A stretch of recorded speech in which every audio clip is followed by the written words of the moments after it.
I have here two Victorian pieces of a dinner service. They're very pretty. They've got the monogram Victoria Rex there. Regina, I hope. Oh, sorry, Regina, yes, Victoria Regina, sorry about that. And they were part of a dinner service that my mother found in Mauritius. My dad was the governor of Mauritius at the time, and my mother was a great one for not wanting to waste anything. It's a characteristic that's gone down in the family.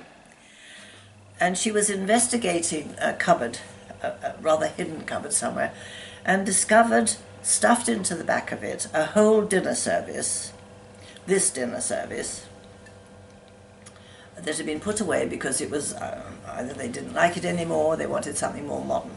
Anyway, my mum thought it was rather pretty, and she thought it would be a pity if it just went into the dustbin, and she thought nobody would mind if she rescued two of them. These two, for example, are salad plates that go beside your main dish for which you put the salad on. She was a great hoarder, my mum. She kept that quality down to me. But she was a very good wife of a governor. What do you remember about Mauritius? Well, quite a lot. I went to Mauritius when I left school and was there for 9 months until I got... Which school? Sorry. That was in Cheltenham Ladies College. And I got a place at Cambridge, but had 9 months between leaving school and starting university. So I went to spend more time with my parents than I had ever spent in my life, because I had lived with aunts in Cornwall during the war, and when my parents were abroad, and I was at boarding school, so I saw very little of them. And this was 9 months of actually living with them, which was wonderful for all of us. It was great. Mauritius was an amazing place. It's a small island in the middle of the Indian Ocean, as you probably know. And it had been French for a long time. It was Dutch originally.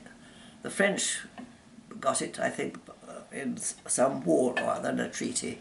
And when we were fighting Napoleon and won, we actually took possession of Mauritius, which was a very interesting and important stopping over place in the Indian Ocean. There were a lot of French left behind, French families, who were very proud of their heritage and were extremely snobby. And there was a classic occasion when my father, who was not snobbish at all, was sitting at dinner with a lot of French people, either side of him two French ladies, and thought he would just sort of shake up the dinner table a little bit. So announced to these ladies that his youngest daughter was staying with them, and that she was just about to come in and say hello, although she hadn't been at the dinner. And then very calmly he said, "Of course you realise that she's a Creole." Well, that caused the most amazing silence, stiffening of the two ladies on either side, shock, horror, because in French the term Creole denotes a mixed race. And they could not imagine how they could comment on this and whether they would actually be able to shake the hand of somebody who was half black, half white. Anyway, I arrived, and to their relief, they found that it wasn't obvious that I was half black, half white.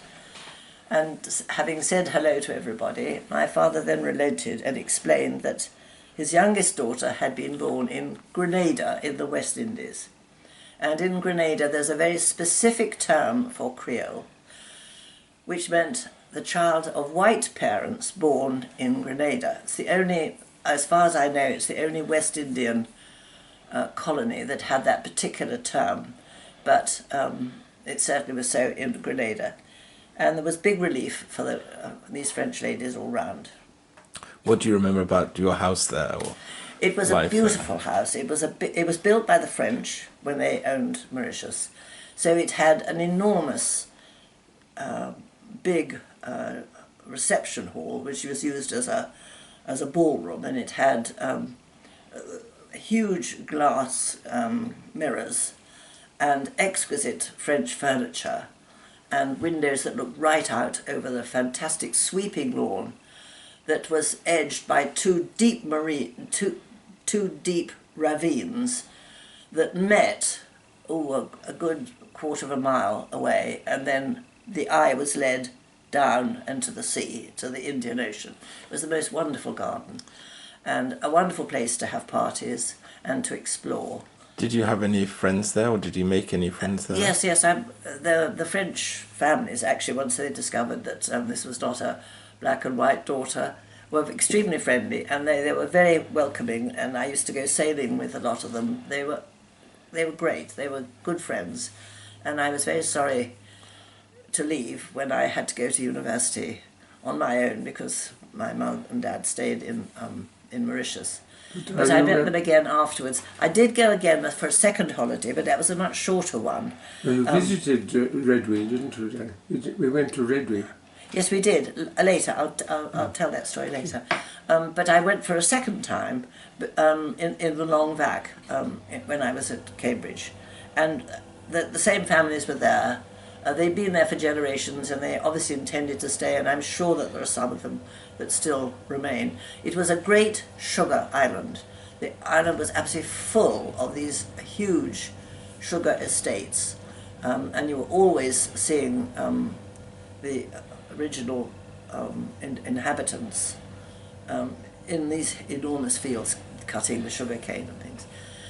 Then when I left, I didn't see Mauritius again for a very long time, until I was married, and Alan and I were coming back from Indonesia, and decided to stop over on our way home on holiday. We had good friends, the Edmondsons, who was the British Council representative, thank you, British Council representative in Mauritius, and we went to stay with him. And I was telling him stories of my time there earlier, and he said, let's go and see if we could actually get into Redway again. Redway, the retreat, was the name of the governor's residence. How would you spell that? Reduit, Redway.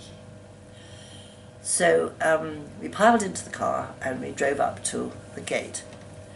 And John Edmondson got out and spoke to the sentry who was standing outside, and explained who we were and what we would want to do. Would we be able to drive down the long, long drive just to look at the outside of the house, because we didn't want to disturb anybody, but it was where I had lived for several months. So he rang down to the big house, and eventually came back and said, yes, we could certainly go, but just to drive down and see the outside. So he opened the gate and down we drove, and when we got down to the bottom and the front door of Redway, there was a group of people standing there. And one man stepped forward and said, what was your name? So I said, it was Janet Blood. And when were you here? So I told him. And he said, there's somebody here who remembers working in the house when you were here, and summoned a man, sort of late middle-aged, who came out and said, do you recognise this woman? Well, there would be no way, quite frankly, that he could possibly recognise me as I was now from what I was, but he very bravely... How gap of years would have been? Oh, well... 50 years. Goodness. 40 years. I suppose I must have been 50... in my early 50s by this stage, and when I had first been there I was only 17, and then the second time 18 or 19. Anyway, he said, yes, I remember her.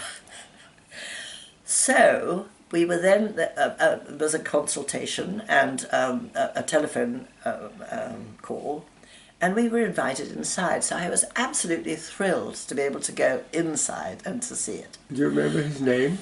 No, I don't. Veeraswamy Ringadoo. Was it really? Veeraswamy. Well, Alan thinks it was Veeraswamy Ringadoo. Ringadoo. It was the Governor General. I mean, he was then the president. The president who lived there. Yes, Veeraswamy Ringadoo, a name to conjure with. Anyway, we were invited in for tea. So this was wonderful. So we came in and I had a glimpse of the fantastic ballroom, because beside it was this very small little sitting room which we used as a sort of family room. And indeed that was where tea was given to us. And I was thoroughly amused, not only to see, the ballroom didn't look at all the same. I think the French furniture had somehow disappeared. But what amused us is, as we sat having tea in this much smaller little sitting room and things, was a very brave mouse that emerged and was obviously quite at home and came scattering along the floor looking for crumbs, which he obviously knew were very often there, round us. We all watched it as it came past us and then disappeared into a hole on the other side. And I thought, well, things have changed since my dad and mum lived here. But nobody mentioned that the mouse just went through, walked out. Yes, it was never mentioned but at all. It's still the president's residence now, so the president of Mauritius lives in that house. Well, I get a feeling that actually it was his official residence, but I bet he lived in something which was much more to his comfort and to his style, probably in St. Louis, which was the capital down on the coast. So where was this house? Redby was in the middle of the island with this stunning view in the far distance of the sea, with these beautiful deep ravines on either side. But there was no town around it? No. The nearest town was a town called Quatre Bras, I think. So it was more like sort of Chequers or something than... Yes. No, not the Buckingham Palace. It was in the countryside. And I was very pleased to have seen it, and I was very glad that that man was still there, was able to actually say, yes, this is... Vouch for you. Yeah, vouch for me, that's quite right, yes. And when you were there with your parents then for 9 months, did your relationship with them change much, or...? Yes, very much so.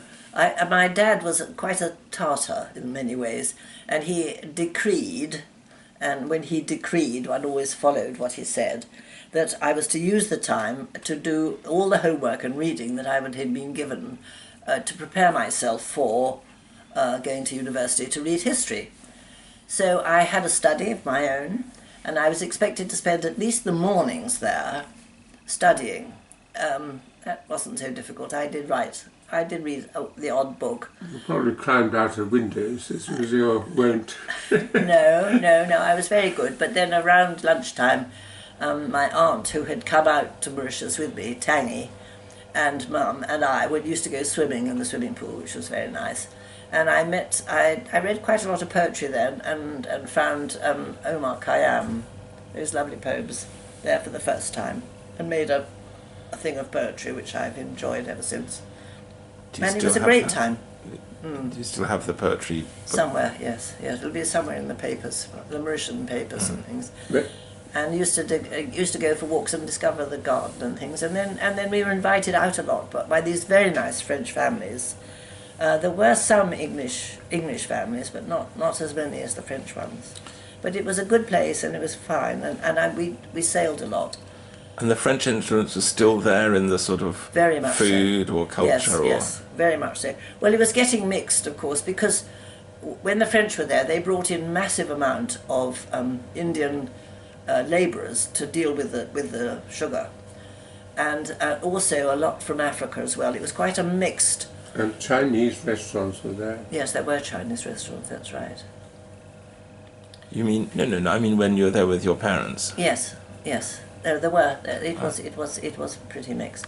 But there was a story I was going to tell you, which it went in and out of my head, and I can't remember it now. Well, what about the poetry you wrote yourself, darling? When you were 14, those 2 poems I saw the other day were lovely. The one about the sea I thought was particularly